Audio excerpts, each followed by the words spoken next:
Hey, what's going on? It's Bill Burr, and it's time for another special edition of the Monday Morning Podcast. If you're new to my podcast, you probably think, hey, what's a special one? Usually I'm here by myself, laying in my fucking underwear, running my yap. But every once in a while, I have a special guest, and this person will not let you down. This is one of my great friends in this business. Is one of the funniest bastards I ever met in my life. He has a new special coming out on Netflix called Mouthful of Shame. That's already funny. On March 14th, please welcome the legendary Jim Norton. Thank you, Bill. It's a nice intro. I don't know how to handle nice things being said about me. I know. Does it make you uncomfortable when people talk? That's why I was going as big as I could go, because I was feeling you squirming. One of my great friends. One of the best comics I ever saw. Just watching you squirm over there. I can handle personal things. Can you handle how far away we are from one another? It is odd. My manager's kind of sitting there uncomfortably with his fucking giant cock bulge in the middle. He looks like a retired figure skater. Sorry. All right. Anyways. I can handle personal, because we are great friends, but any type of compliments of work, I can't. It makes me so, do you like watching clips of yourself? I'm going to torture you for this next hour. Oh, it drives me nuts, dude. I watched, when you get to watch a clip of yourself when they bring you back, and then the people in the room are like, oh, yeah, that was good. It's so fucking embarrassing. Oh, if you ever do a talk show and then they play either something you've already done or whatever you're promoting, I literally will, if they cut to it, and I actually look to the monitor to see if the crowd's watching it at home, and then I just I'll put my fingers in my ears if I have to. I'll start humming. No. Humiliating. Oh, it's horrific. I can't do it, man. I can't watch. Because then they feel like they're fake laughing, like they don't really like it. They're just playing along to be polite. I feel like they're just kind of being nice to little Jimmy Norton. They're just being polite to me. The only way I can watch myself is if I filmed myself at a club and I'm just watching it. But the second that if I knew it was going to be uploaded or broadcasted, and I know that everybody's going to see it, immediately I'm like, oh my God, why did I do that with my hand? Why did this fucking... Everything just immediately...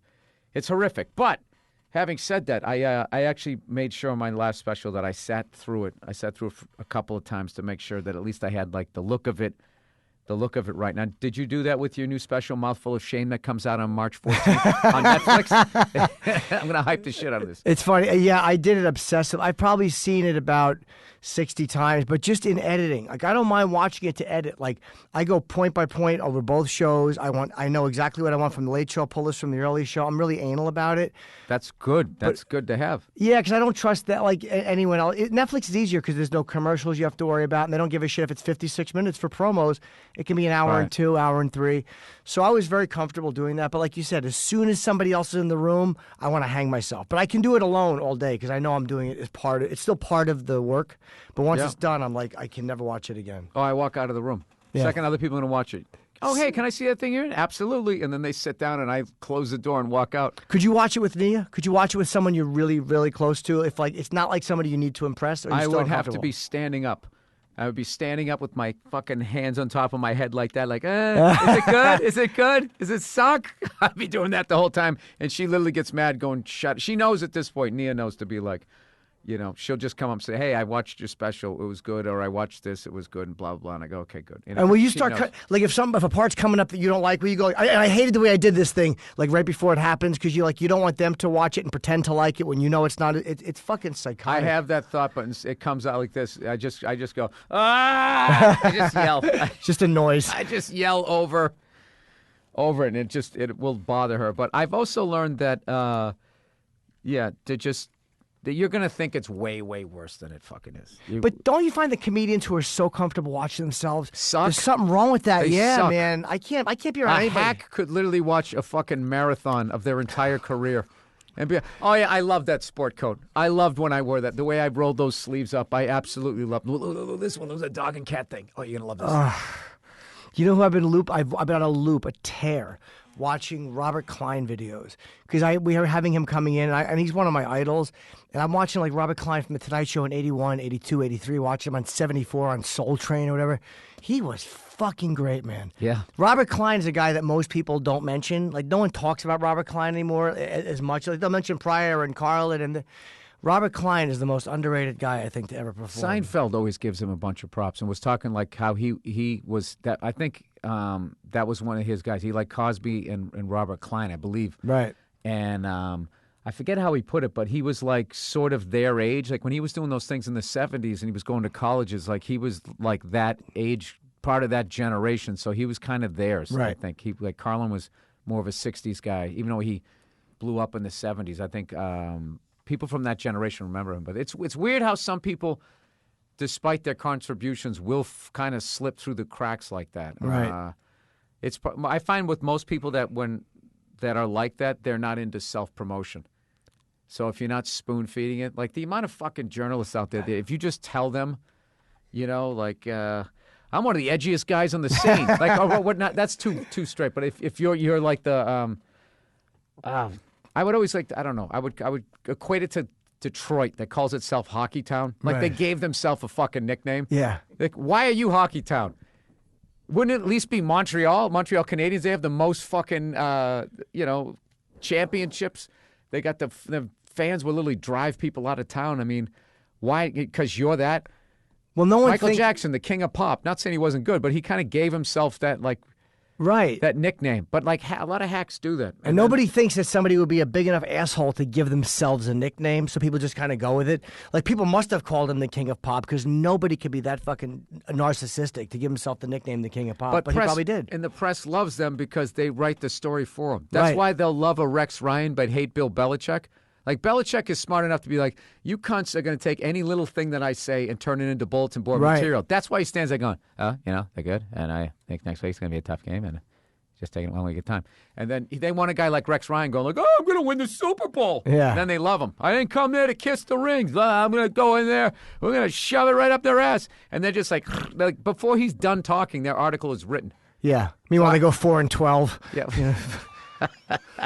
I love Rex Ryan. I love what a pervert he is. I love it that he loves his wife's feet. He's the best. But man. he loves his wife, too. Yeah, he does. Dude, his wife keeps him on the rails. I swear to God, if he didn't have that guy, would have ate himself to death. I see it. Like, all that shit talking he does, you see, that's why I love that guy. When I watch him, his flaws, I'm like, oh, my God, this guy, he's a shit show. This guy's a shit show, and he loves his wife to death because she saved him. You totally see the whole thing. Yeah, he's a disaster. He's a disaster. I was trying to say it in a nice way. Yeah, but he is. But there was something endearing about that. And I just started watching football again. I can't care about it. Why? You were the biggest. When we were coming up, you were huge Cowboys fan, and then you were a huge Yankee fan. Yeah, I stopped. I started going on the road more and more. I just stopped caring as much. I'm putting in so much effort to these guys, and then I meet them, and they don't give a shit that I'm alive. I had a couple of bad experiences with athletes, and I remember. I'm done. Yeah, I was wrong about the Jeter thing. I was a baby. I really acted like a little douchebag. I was fucking. He was a dick to not sign my thing, but I way overreacted on the air. I'm embarrassed by that. Well, if you go to the psychology of the way you overreacted, it wasn't really just your love for the guy and the team. Yes. You were a jilted lover, as Patrice used to always say. Yeah, jilted lover. That's exactly what it is. I mean, the husband that becomes a stalker is the guy that was obsessed with his wife. That's what I was. I was obsessed with them, and then they didn't love me. One of my biggest meltdowns was Gene Simmons because he hurt my feelings. He blew me off when I wanted a photo, and he was kind of a dick about it, and it just ruined me. And I killed him on the radio about it, and then I kind of felt bad because he was nice to me the next time I saw him. I met him one time. He was teasing me about losing my hair and shit. I just so wanted to be like, dude, do you think if anybody's buying that fucking Darth Vader helmet on your head? Yeah, you're wearing a wok on your fucking head. That's terrible. He has Chewbacca's hairline. Dude, and it is like shoe polish black. I mean, you can't, you talk to the guy and you just can't not even look at it. But what I love about him is he would sit here and laugh right along with you and not give a fuck and then just scribble down Chewbacca with hair. And the next day there'd be a picture of him dressed as Chewbacca with some Kiss shit written on it. And he would make $1 million, unapologetically go make $1 million off of that. He really doesn't care. You know one thing I like about Gene, though, and this is one thing that Dan Rather interviewed him, and he talked about he's a patriotic guy. Like, nobody loves America more than Gene Simmons because his mother was in a concentration camp, and she came here when he was a kid, and he remembers... Why did I think he was Iranian? I'm not the biggest Kiss fan. Yeah, no, you're way off. That's just about as far off. Yeah, he's Brazilian? I thought he was Irish. Yeah, he was born in, his real name is Chaim Weitz, I think, and he was born in Israel. And he said his mother Zig Heiled when she came to Ellis Island, and he tells that story to Dan Rather about how moving it was to have them tell her to put her arm down. So you watch that, and it's like that's the gene he should be showing people. Wait, all why the did she time. do that? Because she didn't know any better. She came to America, and she had to pledge allegiance to America to get in. That's what you did. So she zig heiled, and the guy put her arm down. It's like, no, you don't have to do that. So if that made Jean an incredible patriot. Those people were so lucky back then that there was no YouTube. Oh, boy. That would have ruined her life. It She sure could never would run have. for office, never even open a bakery. Yeah. The Sieg Heil, a little girl, is now coming of age. Wants to make some pastries. Fuck you, you Hitler-loving bitch. It would be all of that. Yeah, picture her with the statue behind her. Zig Heil. Yeah, you're right. There's no living it down now. Do you have any clips about you? There's so many things on me that could ruin my life.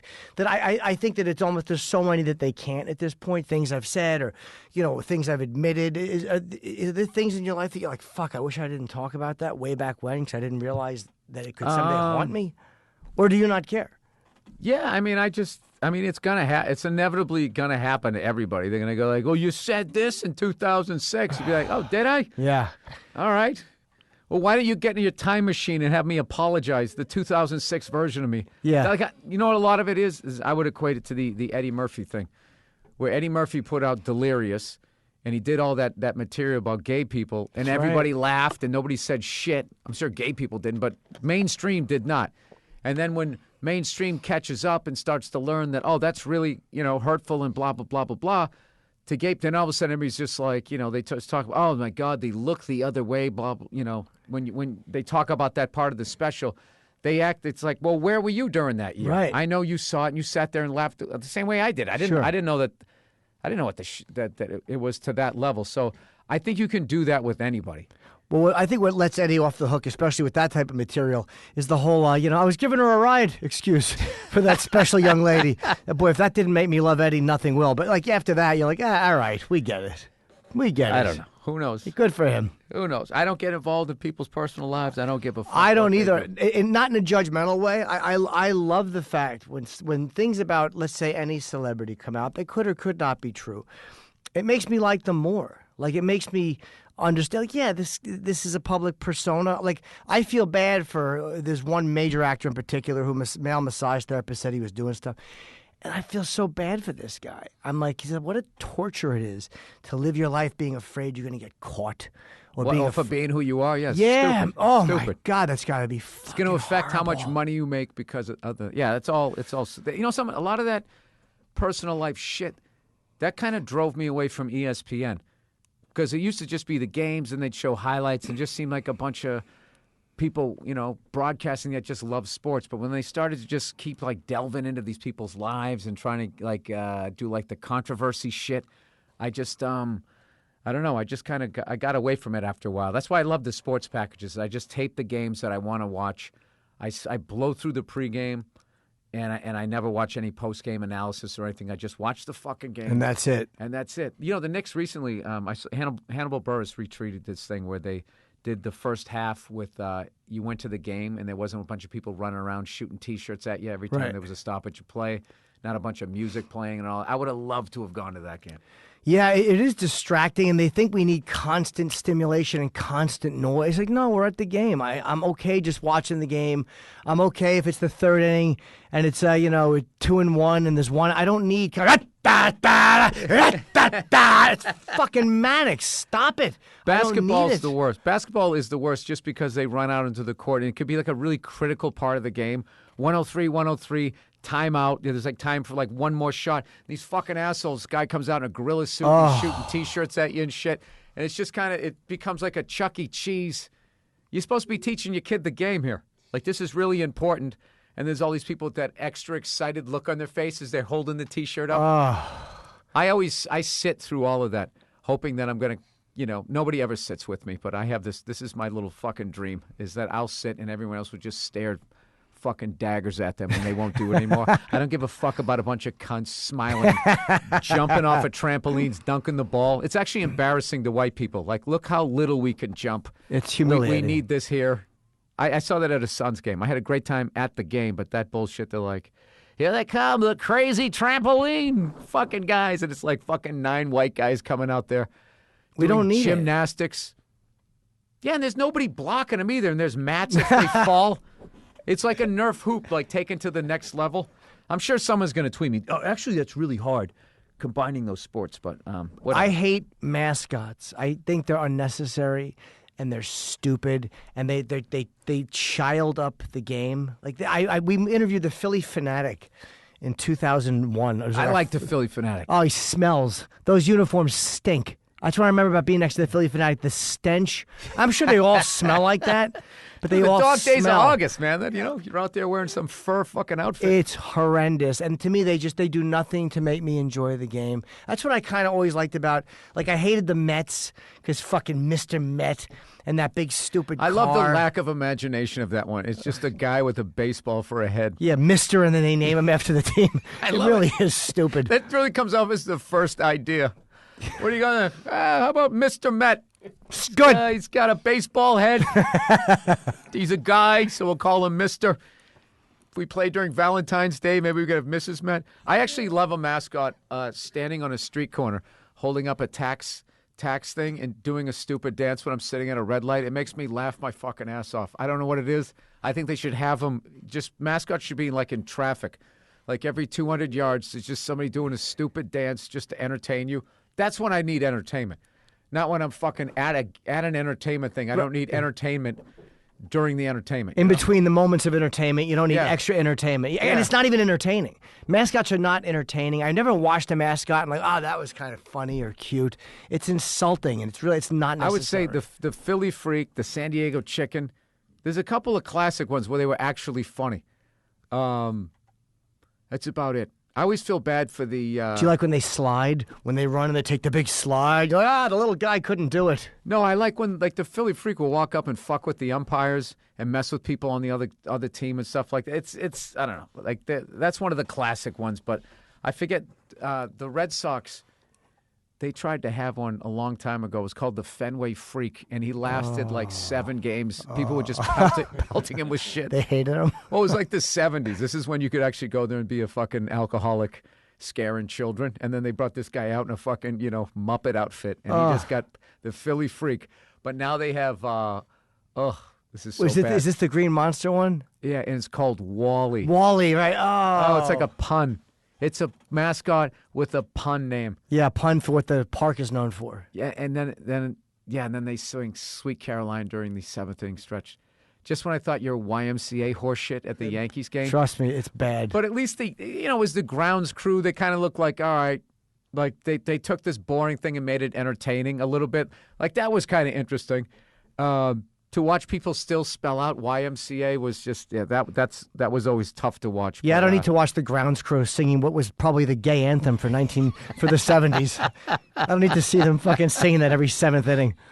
Yeah, that might have been the like they were so gay and the shit that they were doing I think would actually be offensive to gay people. I'm a construction worker and I have the big mustache and I'm the leather guy. It would be like literally now gay groups would be like, you're perpetuating stereotypes. Yeah. We go to work in gray suits just like you do or whatever. But that's fucking hilarious. Do you remember Victor Willis, the lead singer? Did you know they were? I didn't know they were gay. I was a big village. My father took me to see them when I was a kid. It was them and Sister Sledge was the opening band, and I didn't know that's a legendary, disco show. Right absolutely, there. That was like it was either them or Kiss was the first one, and I didn't know they were gay.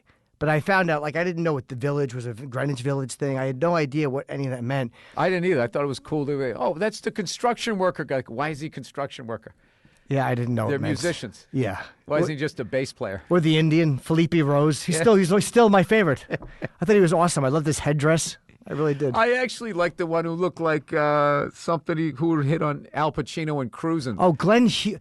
That was the one I liked. I thought he was badass. Yeah. That's why I never saw Rob Halford from A Million Miles Away, because I'm part of that last generation where if you wore a bunch of leather and had a mustache, you were like some badass. You were badass, motorcycle. Yeah. I didn't understand that there was a whole other side to that. I had no idea, but now you look back on old Halford video. I'll go back on YouTube and watch old Judas Priest from that. What was that concert they did in '83 in Philly? There was that Live Aid or whatever it was. You watch Priest from that, and you're like, oh, how did we not know? Oh, it's unbelievable. It's so obvious. Yeah. And I love the fact that he came out. Nobody gives a fuck. It's just Halford. He's like a big power top. He's a fucking ramrod. I just love the guy. Nobody gives a shit. I think he grew into that role. He looked like a bottom early on. I think as he got older, he got a little more comfortable with himself. There's a story that he has a big dick and he put some guy in the hospital. Florentine told me a story. If you put a guy in the if you put any person in the hospital with your dick, you're a legend. And I heard that there was some hairdresser who for years wanted Halford to fuck him. Provided it's consensual. Let's put that out there before that clip gets you in trouble. And they're over 18. I mean, I'm talking, the asterisk is that it's an adult in a consensual relationship or consensual encounter, and you willingly allow him to put your dick and you wind up in the hospital. That guy's a legend. I'm just picturing the interview afterwards with the fucking other person. At what moment did you realize you were in over your head? Yeah, when I told him he has to pull it out, and I realized there was still 4 more inches to go. Yeah, there was some moment where he realized this was a bad decision. But I heard he was bugging Halford to fuck him, and he was a hairdresser or whatever he was. Who was? Whoever the guy is that Halford fucked and sent to the hospital, and Halford finally did it, and the guy wound up. Oh, he hate fucked him. All right, fine. I'll give you the rock star dick. Yeah, I hear he's packing like an animal, so there's nothing but good things. Do you think he did Halford. it right before a show, so he's wearing all that fucking awful studded shit?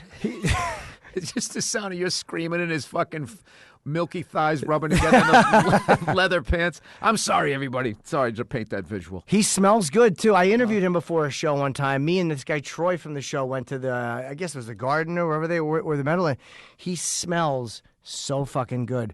So I bought the same cologne. A lot of times I'll smell cologne that British rock stars have on and I'll buy it. And That's very specific. It never, because they Are smell. they gay British rock stars or just British rock stars? No, Ozzy's not gay. Ozzy's the best smelling guy in music. Ozzy smells better than anybody. Rob Halford smells great. I would never guess that with Ozzy. Not saying that, just... You wouldn't think that he smelled. You wouldn't associate him with like a really rich guy smell. But Ozzy, you can smell from down the hall, and he has it, I think, in his hair or whatever. It's this British cologne, and he smells fucking amazing. He smells amazing. Halford also smelled good, but it never smells good on me. I buy it, and I just smell like garbage. How do you know? Because I smell it on myself, and I'm like, it stinks. I thought you can't really smell yourself. Oh, yeah, the cologne you can. I put it on, and it's great for a minute, and I put my shirt. I'm like, ugh, you suck. That isn't, yeah, but that's self-hatred. No, but I never get compliments on it. No one's ever said, hey, you smell great in that. Like, when Ozzy walks in, people are like, you fucking smell. That's the first thing I noticed about. First time I met him was with Jim Florentine in '97, and the first thing that struck me is this guy smells amazing. It's not like they're not getting enough ass. You know what I mean? They got to show, like, Jesus Christ, that's when you got to fucking send your wife into the next room. Yeah, go get some plates or something.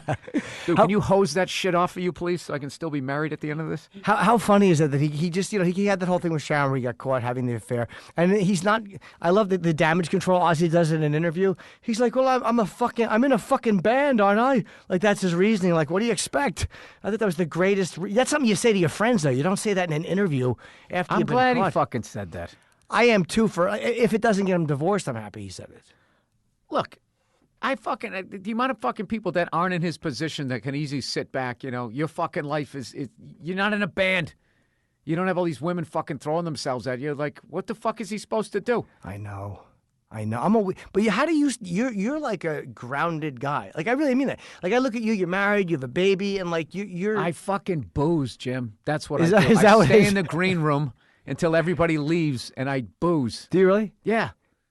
I admire that. I sit there and I just tell stories with people. They bring a bottle in, and I'm with like 4 or 5 other. I did it the last night. I was just in, where the fuck was I? Stand Up Live in Phoenix. And they brought it. They had this bottle for us, and for 3 days we just would, taking a third, and a third. And by last night, we were just sitting in there. I go to cigar bars. I just basically go, but dude, I always used to look like fucking Ralph Malph too, so it was never really a problem. You know what I mean? I wasn't like a fucking, like Geraldo, rest his soul. I mean, that guy was like a fucking great looking. Those guys, if you're funny, and he had like a. I also always had like a really, angry fucking energy. So like most women who had even remotely had a decent father or maybe an uncle that they spoke to, had a nice conversation right. once, would be running for the hills. And I would get these absolute fucking lunatics that would come up to me. And, so it kind of took care of itself, to be honest with you. It is scary when you meet women and like the girls you date at first or for a while, when you realize I represent something to her. Like, I'm an average looking guy, and there's some girls I've dated who are a lot better looking than I deserved. And like, I knew that there were mental things there. I'm like, I represent something weird to her. It's a father issue. Yeah, mouthful of shame. I would say that, Yeah. Monster Rain. I mean, the names of it's very. I think you've carved out quite a niche for yourself. Yeah, there, I figure I got to be honest because one time a girl tried to blackmail me. I had a girl try to blackmail me one time. She had no idea who I was, and we had hooked up a few times. Yeah, it was a money thing, not a big expense. We would text a lot of dirty fantasies, and then she wanted me to send her money. She tried to blackmail me. And I'm like, well, I'll send you money to help you with this, but I'm not doing it that. And she goes, well, maybe all your friends would want to see your fantasies played out on Facebook. And I'm like, you really don't know who you're talking to. And I text that to her, I don't give a fuck. Everybody who I know knows what I'm like and what I do. At that moment, I was grateful to be me. Yeah, you got to be. You know what? When you put it all out there, they can't get you. There's nothing funny. One of the funny, I wish that was a scene in a movie. Watching somebody thinking that they can blackmail somebody and they just completely don't give a shit. Dude, I'm not going to say the guy's name, but that happened to a hockey player. He was like in his 40s and he... oh, yes. Yeah, he hooked up with some like 19 it was legal and everything. And she's just like, I'm going to tweet this out, if you don't blah, blah, blah. And he goes, what, that I slept with a smoking hot chick half my age? He goes, go ahead and do it. I don't give a fuck. Yeah. And she did. Sometimes they will. They will at times do it. She said she was gonna. He said he didn't care. She did, and he didn't give a fuck, That's and right. nobody else did.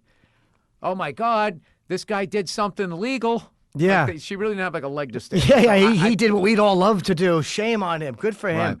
Right. But if you're married or if you got kids, there's so many guys that I heard a lot of rappers get like girls will, special ladies. A lot of rappers, are a little on the DL as they say about certain things, and they get blackmailed a lot. Like I've heard a lot of times the girls will go, yeah, I want $30,000. I'm going to start fucking screaming in the lobby. And there's been times where that stuff has worked. It's a shame. Jesus That Christ. you can't just go ahead, go scream in the lobby, stupid. Well, you know what? If everyone was like me, you could. And you, like I wouldn't give a shit. Like that's what kills me. Like whenever a controversy like that comes out, like you were talking about the guy with the massage therapist and all that stuff. Yeah. I always just think like I cannot fucking wait to go to his next movie just to make this type of shit go away. To support it. Yeah. Because even the worst case scenario is they did something where they just fucked up. They fucked up. Whatever. You're saying the guy goes on the road, he bangs, fucks around with his wife. I mean, that's between them. Yeah. Does that mean I don't like that song any better? Right. Those fucking people who do that shit, well, they just go like, oh, fuck that guy. I'm done with this movie. Really? You're done with those movies? I'm done with his movies when his movies suck. If he's not out there, those same fucking people will still go to Mass every Sunday, the Catholic Church. Right. It wasn't everybody. It's like, is that really what you're thinking? That's just your fear of dying and not knowing where you go when you die, and you don't want to piss off the invisible guy. Right. All right? My brother said it the best. He goes, talking about the Catholic Church, he goes, dude, if that was any other fucking business, they would be shut down. Fucking shut down. I'm still awed, and I think of this a lot, but the fact that you don't believe in name calling. I've thought of that a lot, like how negative it is and bad it is. And it's something, and not that I've had a cause to because I'm single at this point. But in a relationship with the woman, I've never done you're a fucking bitch and blah. I would never have thought, but hearing you say that, it's like, yeah, I guess it really is a damaging thing to do. Can't do it. Can't because it builds up resentment because people don't forget. Like I got this weird thing. If my wife goes, you're a fucking asshole, I don't care. I know other guys that would be like, you like that would actually it would hurt them in a way that they, as a man, they wouldn't want to admit. I don't give a shit, but like I saw enough guys growing up doing that you fucking bitch thing and everything like that, and I saw what that did.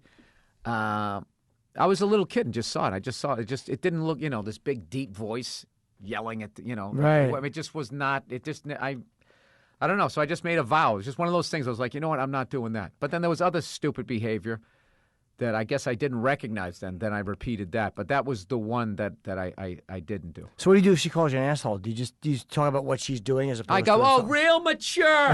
No, I wish I had the presence of mind. What do I do? I definitely say the F word a lot, but I don't, well, now that I have a daughter, so I don't do that. I'm not going to fucking sit there and scream. And you can't yell when there's a baby in the room. Does it really change because Sam, my radio partner, just had a baby, and it's like everybody I know is having kids. And I guess it changes the way you do shit, right? Yeah, because there's that whole, I think for the first time in your life, you're actually aware of your behavior affecting other people. Right. with your girlfriend or your wife, it's an adult to adult thing. So you really don't. You're like, oh, this person's an adult. They can drive a car. I can say this stuff. This isn't going to affect them.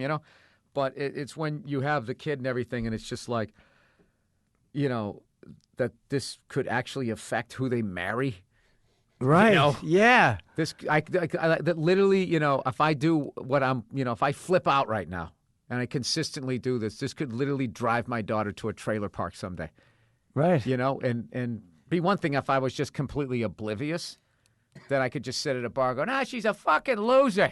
She grew up in a house, now she's in a thing. But I'm aware of the effect of it now, and then I would have to sit there and take on that kind of guilt. So, plus, I don't know. I don't.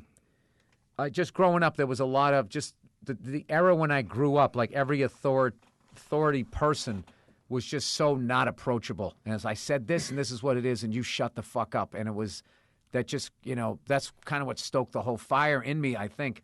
So I try to, I think you go one of two ways. You either repeat it or you just remember that. So, like, I actually got a really good compliment from somebody one time. It's like, he goes, Mike, you got to come by my house. He goes, my kids love you. And I was like, really? He goes, yeah. He goes, you talk to them like they're adults. I wasn't even aware I was doing it. Like, I would be talking to, like, his 10-year-old. Right. What grade are you in? You getting homework now? That sucked. I hated that. Like, I wasn't thinking that I was, and they kind of liked it that they were talking to an adult, like, oh, this is somebody older who they think knows everything. He's saying how he hated it. Kind of made it okay to be like, oh, this sucks. Man, I hope that didn't make them not do their fucking homework. Yeah, exactly. But I would just, I would address it rather than being like, no, you need to sit down. You need to learn that this is what life is. It's sitting there doing shit you don't want to do. Like, that's so much that you learn that you, like, you don't think that you can actually go out and achieve shit. Like, life becomes like, fuck, when is this over? Just staring at a clock. And people saying that, I think half the times don't even mean it. They just think it's shit an adult is supposed to say. Like, you know what I mean? You sit down, you buckle down, you do your work. If I said that to anybody, I would internally be going, shut up. You don't fucking believe that. I cannot wait to tell my daughter I don't know. I cannot wait to tell her. Why is this blah, blah, blah? And I'll just, I don't know. I don't know. Why? Be like, well, because I don't read. Why? I don't know, because it makes me sleepy. I'm just going to fuck. Brutal honesty. I'm just going to own up to it. There's a lot of stuff your dad isn't good at, sweetheart. You want some ice cream? Did you want? I'm in the middle. Like, I'm at a point where I'm 48, no wife, no girlfriend. Like, I don't know if I'm the best boyfriend candidate, but I'm tired of being single. Like, I'm kind of. Oh, there you go. That's where I got sick of it. You got sick of it, right? Yeah, I got.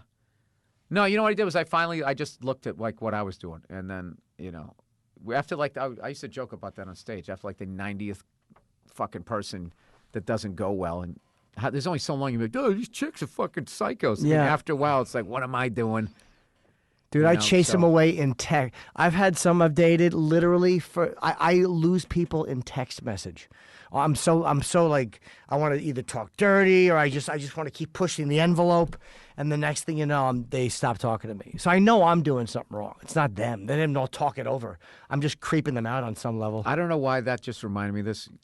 Last night I was watching, what is that fucking show with Andy Cohen where he does the wrap-ups of the Real Housewives? Oh, not his talk shows, Look What Happens Live. Yes, that show. Oh, that one. So my wife always watches that show. That's one of those crossover shows I have to watch with her so we don't battle over the TV, right?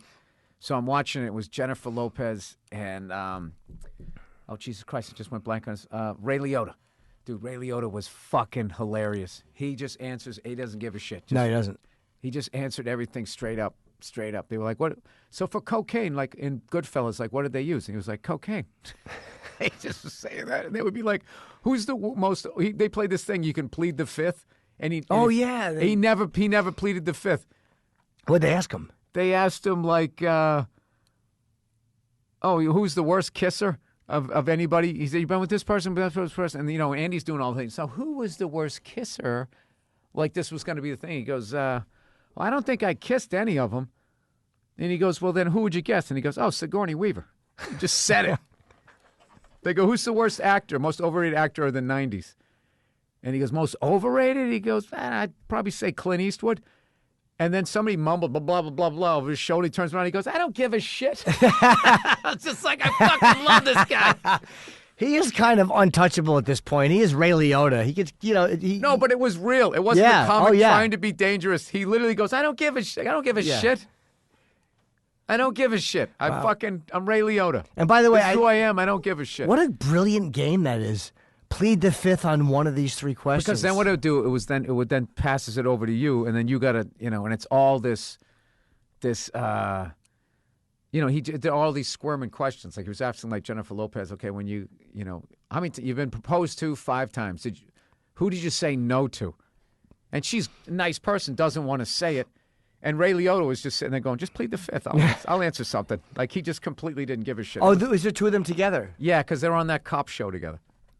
Oh, it's funny. I auditioned for that. Oh, you did? Yeah, I did. Dov Davidoff got the part. And I think he's better for that than I am anyway. Not just acting ability, but he looks more the part of a kind of a slick, like internal affairs guy. If that's what he's playing. I didn't know Dov was on that show. Yeah. He's got a good part. He brought Ray Liotta into the Comedy Cellar one night. But if I'm not going to get it, I'd rather see somebody I like get it. That's great. He brings in a glimpse of what your life would have been. Yeah, cool. Hanging with Ray Liotta, that would have been fun. That would have been kind of nice. Jim, you're on next. What should they say about you? Yeah. It'd be she's going up. Sorry, it was my bad ST impression. It was a good impression. Like she announces you before you go on. No, Sorry. but I understood what you're saying. Oh, look. As bad as that joke was, everybody, Jim Norton's special is going to be the opposite of that. Mouthful of shame. It's so stupid to keep going back to this when people listen to a podcast. It's not like they're turning the channel. There's no commercials coming in from it. But I just feel like I have to keep going back to it. March 14th, in case you forget, because then they got to rewind and try to remember where and when. Right. Of course, we'll probably tweet it out. I did love Netflix, too. I've never done anything with them before. I know you've done a bunch of stuff with them, but they're so easy. They're like, all right, just put it together. I mean, Robbie had a couple of minor suggestions. They don't overly manage you. It was like fucking great. It was so nice to do it. And I'm actually happy with it. Like, you shoot something, this one I actually feel it's dirtier than I kind of intended. Yeah, and wait, the next time you go to Australia, now that it's on Netflix, like you'll sell tickets. You can I go hope to England. so. I'm going to, I told you, you inspired me completely to do, I'm only doing this stuff because you got it in my head, and I hear Bill Burr in my fucking head all the time going, dude, what are you waiting for? And I'm like, I got to do it. I really do. It's like, but you were right. Now watch, I'll stop selling tickets. And then I'll be like you watching Davidoff coming in with Ray Liotta. I'll be watching you selling out the fucking, what is that thing in Sydney, the Opera House? And I'll be like, I used to do that. It's funny. I did one show there. It was a TV tape. No, it was a TV taping and something else. And I enjoyed Sydney. Melbourne was good, but Sydney was really good. And I like Melbourne a little bit better. You did? Yeah. And then Perth was fun because I landed there and it was Australia Day and everybody was just fucking getting hammered and shit. So I was like, this country's cool. I didn't go to Perth. I didn't go. Was your first time through? You know what's great in Perth is the Bon Scott is buried there. They got the statue. I saw you and all pictures of that. Yeah. We went to the Bon Scott Wall in Melbourne. It was like in one of the things, someone painted a tribute wall to Bon Scott. You know it's Bon Scott because it says AC/DC. But if it didn't, you'd be like, Or as they say, Aka Daka down there. I don't know why. Oh, do they really? Yeah, and then what is Burger King called down there? I don't remember. Fucking Royale with cheese! Yeah, no, it's something. That's from France. No, because somebody down there actually already had a Burger King, and he sued the corporation. And what the fuck is it? You're looking it up, Jonathan? Did you sell tickets when you first went through the first time? No. Yeah. No, I think I did. The first time I went out there was like in 2004, and I did something for Comedy Central. And we flew in from New York, so it was like 6 hours to 5.5 to L.A., and then layover, and then 14 hours. Yep. And you land, they let you sleep a little bit, and then it's like it's already the next day. And then we taped it, and then the next day you're supposed to go back. It was so fucking nuts. Yeah. So I was just like, well, fuck that. I'm going to stay here for a few days. Hungry Jacks. That's right. Hungry Jacks. Oh, okay. That means nothing to anybody listening to this, but I thought it was cool. And I just hung out there, and I bought all these AC/DC albums on CD. That the original, like was TNT. I used to know the names of these. Like TNT was the original album that then became High Voltage, but their version had like Dirty Deeds on it, which later became its own album, yeah. Became an EP over here. So we went, I bought like all these, because I got a big family, so I just bought them for all my brothers and sisters. And oh, that's cool. Yeah. And drove around, saw the Apostles, and just driving on the other side of the road was really fucked up. And anytime I went to take a turn, like the joke was I would just pretend that I wanted to kill myself, and then I would actually make the right decision. Because everything else, it doesn't even make sense. You're like, what the fuck? This makes no sense. Especially when you're when you make a right turn and you're sitting on the passenger side, and you got to go wide. You're like, what the fuck? You just picture like a semi. But late at night when I came out, I didn't know where the fuck I was at, but I was with this other comic, one of those comics. It was from like Scotland or some shit, an expatriate, and I just met him, and I never saw him again. But we got on the road with no streetlights and drove probably maybe 800-900 feet. And at the same time, we both went like, oh, shit, and got over. But there was nobody coming. Right. We were definitely starting to go up a hill.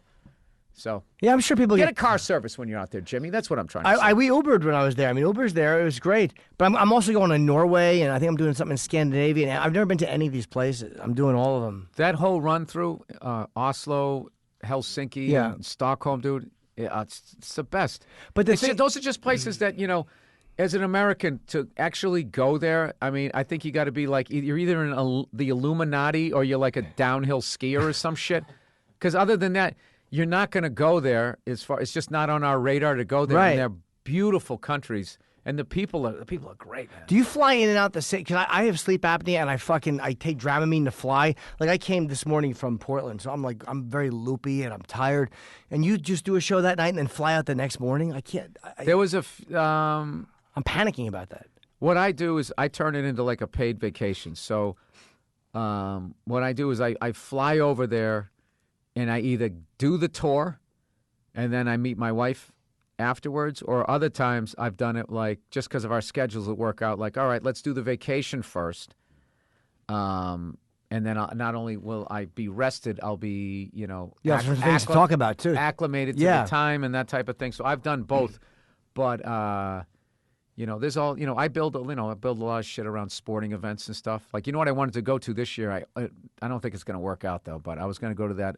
There's this motorcycle race on the Isle of Man, which is an island between Britain and Ireland. I hope I'm saying that right, or fucking Wales, whatever the fuck you want to call it. And it's just this fucking motorcycle race that's just like, I mean, more people have died than years they've had it. It's just fucking, really? Dude, they're going like fucking 200 miles an hour down these country roads and shit, and they come blazing through town. I mean, it's like, if you love the beginning of the last Mad Max, this is like the closest you're going to see to the real version of it.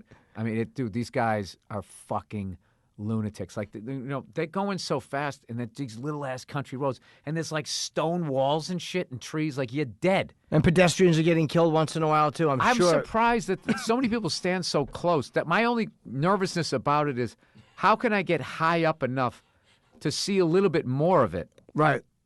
Because I'm worried that it's just going to be like, I'm going to fly halfway around the world and just be like, and then stand there for like another fucking 20 minutes. Because they go by that fucking fast. And then that's it. Yeah, I went to the Daytona 500, and we were in the infield on like this little building. So I could actually stand and kind of watch them go all the way around. But like if you just stand, the first time I went to the Indy 500, you're just in a corner.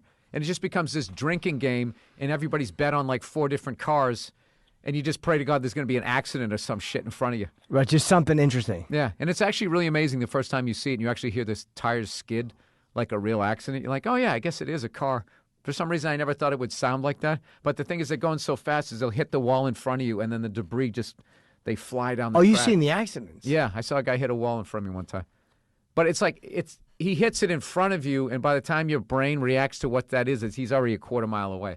It's not like they hit it and just stop. Do you watch like boxing and MMA? Because you're such a sports guy. Do you watch combat sports or no? Yeah, I keep going in and out of MMA. It's like, it depends on my road schedule, where it's like, I work a lot on Saturday night. Right. And if a couple months goes by and I keep missing the fights, I hate it. But it's a big thing that me and my wife do. Like, she fucking loves it. Does she like UFC? Dude, she's almost embarrassing. Like, she gets up and yells at the TV. Oh, great. Like, she totally gets into it. When Anderson Silva had the compound fracture of his leg, I was like, oh my God, looking away. And she has this weird thing where maybe she should have gotten the medical field, because it wasn't like she was happy it happened. She was just more fascinated by what it looked like. And it's just like, good Lord. Ugh. Yeah. I always call that's like the when they break that fucking thing, that's like, you ever see like a little kid put on like his dad's rain boot? Yeah. Steps on the side and it just folds up. Like, I cannot look at that. I was at that fight. That was their second fight. That was nobody knew what happened, like, until the replay. You just saw him fall. And then the replay played, and the whole place was like, oh, that was a horrible. But he's still kicking. He's still using that leg. He Well, just fought. I heard when you break the bone, though, doesn't it come back stronger? Some weird reason. They might have strengthened it with metal. I heard it was a pretty clean break. Here we go. We're going into the abyss. We don't know. Does it make it stronger? I heard they did metal. Yeah, we don't know. But he's able to fight with it. Let's just give answers, Jim. Yeah, Let's we just don't say know. why it happened. I remember overhearing somebody say that, and I never did any background check on them. And Have you ever gone to one of the fights? Yes. Yes, I did. What is that? That's you. Oh, is that the picture of him going by on the stretcher? Jesus Christ. Jim, you look like you're in a fucking band, dude. I got to tell you, this guy took this weight off, 2-3 years ago, and you've kept it off. What are you my doing? God. And I just eating in the gym. Just that really is it. But when did you finally, because you were one of those up and Oh, down it guys. was awful. Just that moment of clarity. I was like, ugh. Just so much fucking self-disgust. What were you eating and where were you when you finally were just like, I can't do this anymore? You know, I really don't remember. What I do remember is just going to the gym and going, I am going to go. I was just sick of like when you feel it in your back above your belt, that little bit of fucking fat. It's just soft like a little lamb. I started getting the effort noises putting on socks. I was just like, oh, God, I'm becoming that guy. So I just like this last trip I just had, I got off the road 2 days ago. Now I've just been, it's so funny. I literally just 2 days of not eating Burger King or Steak and Shake. And I just kind of fell into this. I think it was just because of the lack of sleep I've been getting and just going out on the road and then having to do the shows and the pressure putting together the new hour. I've just been under a lot of stress and I've just been like, last second, oh, fuck, I'm hungry. Right. Oh, let's go here. I don't give a shit. Just stuff this in me and fill up the hole. And it just was, yeah. So Well, L.A. is dangerous for me because I go, this is what a fucking fruit I'm turning into. Jonathan and I will love that word. It is a great Ew, word. fucking fruit. We eat, I like eating sushi here, but then we go to the yogurt stop on Santa Monica Boulevard. I've been going there for years. They think we're a couple. They think we're a couple. It's my favorite place in the world is the fucking yogurt stop on Santa Monica. I love that Where is place. that? It's on Santa Monica by Rage, Hollywood. West Hollywood. Get a microphone. Yeah, I know you're just talking to thin Jonathan. air. West John. Hollywood, There we go. sorry. Jonathan, put on the fucking headphones. Yeah, you're just speaking to thin air. Jonathan Branstein, everybody. Oh, hello. Yeah, Jonathan, who's very instrumental when we first started doing the Patrice O'Neal benefit. That's right. Was helping me get in touch with all the guys and everything like that. And It's an amazing thing. It's still going on. It's incredible. well, yeah, just let That's you know you. how much. No, it's Maureen Tarrant. Maureen Yeah. Tarrant deals with all the infrastructure and the herd of ADD that is booking a bunch of comedians, dude. It's like hard. literally. It's like you got 12 cows just fucking, or I guess what runs? Cows don't run.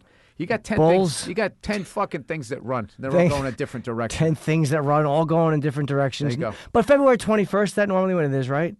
Yeah, Yeah, so around we kind of know it's going to be in February. now. Yeah, now she lets us know in enough advance. And that's why we do it Tuesday, because sometimes fans go, "Why the fuck is this on a Tuesday night?" It's because guys are working for free, and that's the day when Sure. comedians are in town. So next year, I already know like one of the guys out here. Every year we try to like maybe fly somebody in, and we got an idea of possibly who we're going to try to use this next year. But it's been a great thing because I just hate like when someone passes away. Like unfortunately we're at that age.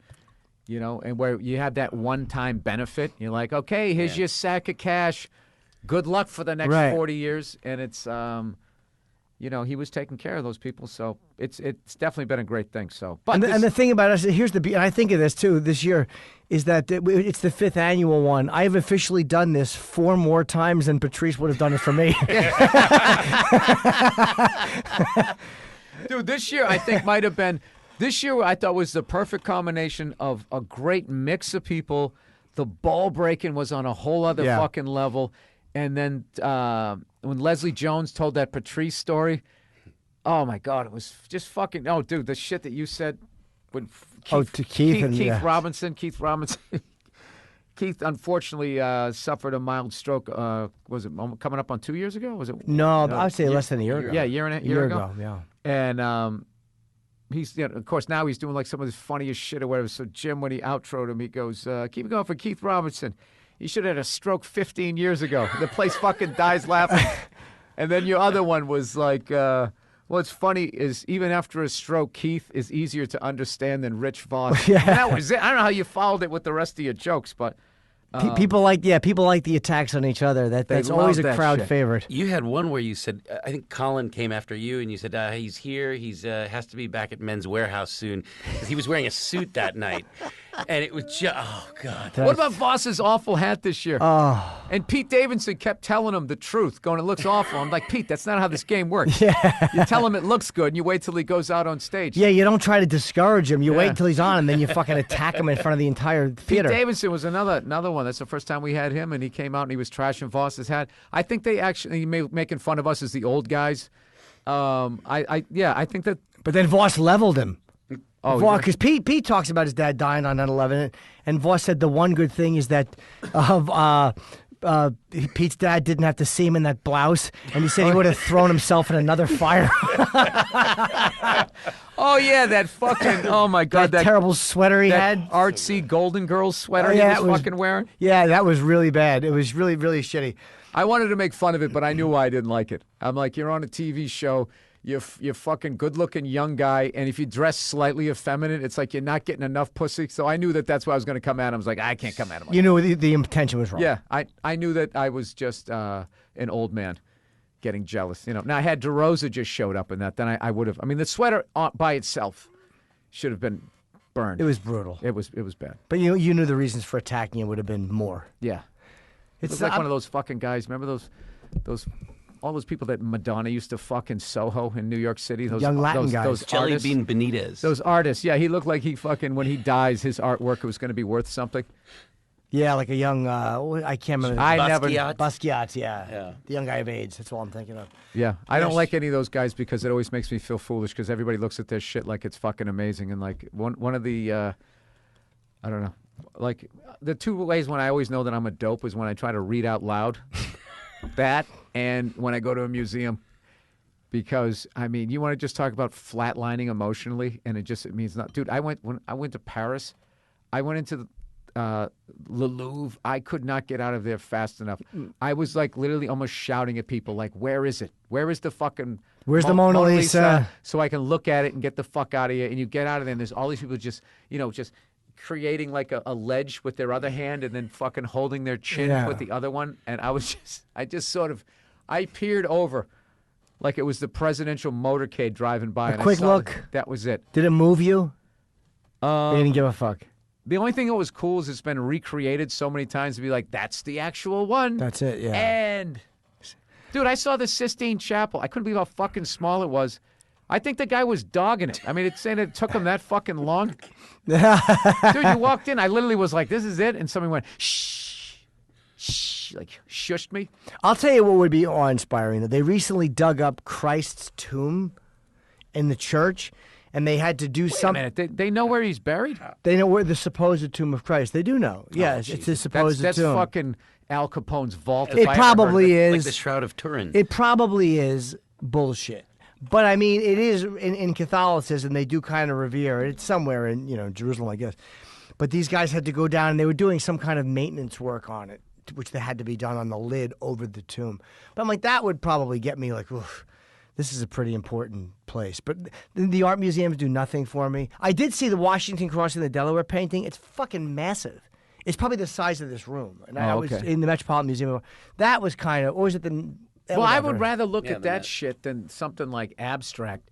Yeah, me too. That looked like you rolled a baby in paint and just fucking threw it at the, the canvas. I like. I went to the Van Gogh one whatever country that's in. I went to that and I actually liked that one. And it's not because he's a fellow fucking redhead. It was just I actually liked. It was Netherlands, yeah. How about I like Norman Rockwell? You sure it's not in Denmark? I hope you're I thought it was Amsterdam. Isn't it Copenhagen? I thought it was Amsterdam, but maybe it could be. The whole way you dress lets me know. I know that you're right. He has the initials on his shirt. He gives like the air of authority, but half the times he knows what he's talking about. Half the times he doesn't. Is that where you have your initials right there? Yeah. That's very unique. Yeah, the tailor does that. Is that near your pancreas? Is that why you put it there? I thought you did it on the cuffs. There's two styles. You can do it at the cuff. You can do it here. You can. What is that? And what is that style? I don't know. I've always had it here, though, so I don't know. Yeah. The tailor that I got this made at, he did it there. He's a true gentleman. I've never seen it. Yeah. Jonathan's a true gentleman, yeah. A true... And I can tell how difficult you are as a client because I know when you're not around, his shirt is untucked. Yeah. He's getting a little rock and roll because I'm in town. Yeah. In case there's chicks to talk to. Get him to the Greek. All right, we're coming up on an hour here. Jim, I'm such a fucking huge fan of you, and I always tell you this, dude. I owe so much of the tickets that I sell to On the Road that you were generous when you got. A lot of guys would have got that Opie and Anthony gig, and they would have kept the fucking door closed, and you let us all run in. So I want to thank you. Oh, please, dude. You know, and as you can see, I'm blowing all my money on Foot Locker T-shirts here. No, but you're doing you're doing well, deservedly. Like you're a great comic, and I mean, it's not like Don't you try to top my compliment with the compliment, you son of a bitch. No, but it is nice to see like Mouthful of Shame I really, on Netflix, March 14th. I love you to death, Jimmy. All the success in the world to you. I will definitely be tweeting this out. If you want to talk to Jimmy Norton, you can get him on Twitter at Jim Norton, Instagram at Jim Norton, Facebook, just type in Jim Norton, and JimNorton.com. And you can hear me and Sam in the morning. I have to plug me and Sam Roberts. We are now doing the show together Monday through Friday, 8 to 11 on Channel 103. I have satellite radio now, and I get to listen to you guys all the time. It's great. It's really I fun. finally get caught up. Dude, Oh, you do? I can't believe how long I did satellite radio before I got it. It's fucking tremendous. You just got it? I just got it. I never had it in my car, and I never bought myself a nice car. I'm one of those frugal fucking douchebags, so I finally just said, I'm buying a nice car. Did you have the little and radio? I was just like, whatever they said, you want this? I was like, yes. Do you want that? Yes. Treating yourself. Yeah. Climate control? Yeah. Yes. I just said yes to everything. That's why I get shitty gas mileage. It's so fucking heavy with all the options. Thanks All right, for having me, man. that's I'm it. sorry I was late, too. Oh, you weren't late, Jimmy. I appreciate it. You were building anticipation. All right, I'll see you guys. Thanks, Bill.